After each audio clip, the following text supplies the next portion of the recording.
Good morning, I'm Amanda Bell, and today I'm speaking to Anna Campbell about her new novel, Captive of Sin.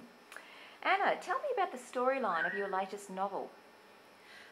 Captive of Sin is actually a classic marriage of convenience story. It tells the story of Sir Gideon Trevithick, who returns to England in the late 1820s after capture and imprisonment in India, and he's a national hero, he's a national celebrity.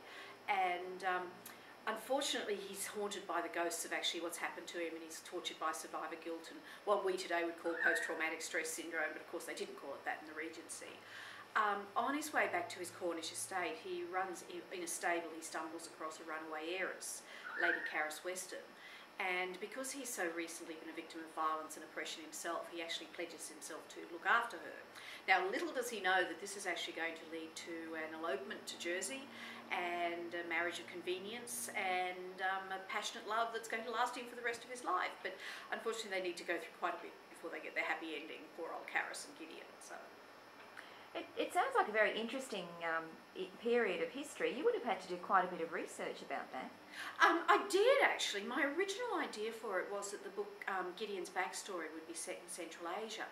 I picked up a really interesting book called The Great Game that described the undercover agents who worked for the Russians and the British in the mid-19th century in the sort of battle of trying to control Central Asia.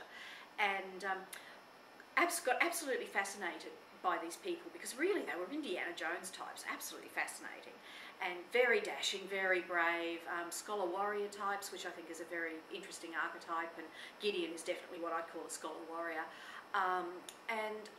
But when I looked into it, it was a little bit too late for my period if I was going to keep writing in the 1820s. And I put his backstory in India because it's a lot of the same sort of stuff was happening. The British were cementing their control in India through the East India Company, so he could be an undercover agent. He could do all the daring do stuff and things that's in his backstory. And he gets captured by an Indian despot and tortured, and that's actually where the main thrust of the story comes from. It's actually him coming to terms with his ghosts through the love of Charis. And another thing I had to research a lot of was elopements, because the original idea was that they would elope to Gretna Green, and Cornwall to Gretna Green is quite a long way, especially on Regency roads and with Regency carriages.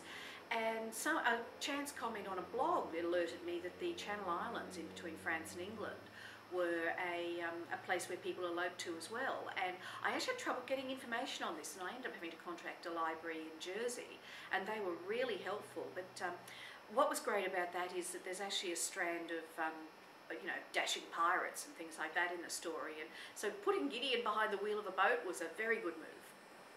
There's been a very positive public response to the novel. What have your readers been saying about it? Oh, look, the readers and reviewers and things have been absolutely fantastic for Captive of Sin. I'm a bit overwhelmed.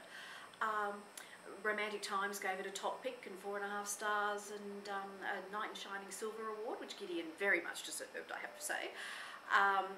Publishers Weekly, this was amazing to me, but Publishers Weekly, the industry journal, picked their 100 best books of 2009. This wasn't just romances, this was their 100 best books. They put 5 mass market paperbacks on the list, and Captive of Sin was one of them, so that was absolutely astonishing. The internet reviewers have all loved it. Honestly, I've been absolutely overwhelmed by the response to this book. I think the secret is that people have really responded to Gideon.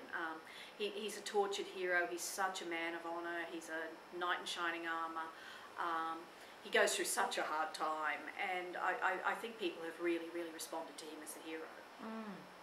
I've noticed that some of the reviews have suggested that this novel's a little bit different from your other novels. Would you agree with that? Yes and no. I think there's definitely links with the previous novels. I think the level of emotion that you get in it is certainly something that the previous novels have. I think the complex characters are something that the previous novels have. What's in this book, I think, is that I use quite a few classic romance themes. The previous books have been Beauty and the Beast stories, and this is also a Beauty and the Beast story, I must say. But the characters are younger. Charis, because of the plot, had to be under her majority, so she had to be under 21, so that the running away and marrying, the elopement, was necessary. Gideon is in the line of the tortured heroes, because I do tend to write tortured heroes, so that's not different. But the marriage of convenience thing, the virginal heroine thing, so you know, it's a mixture of old and new, I'd say. It's been said that you write in a Regency noir style. What does that mean exactly? That's a fabulous term that Stephanie Lawrence came up with when she gave me a quote on Claiming the Courtesan.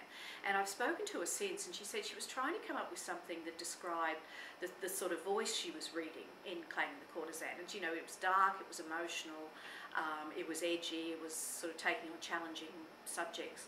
And she came up with Regency noir. And the funny thing is that the term has actually become a little bit of a genre of its own since then. So if anyone ever mentions Regency noir to you, it's thanks to Stephanie Lawrence. I love it because, to me, the idea of Regency noir always makes me think of lovely rich dark coffee or rich dark chocolate, you know, something slightly forbidden but very delicious, and I hope that describes our books. Thank you very much, Anna. Thank you, Amanda.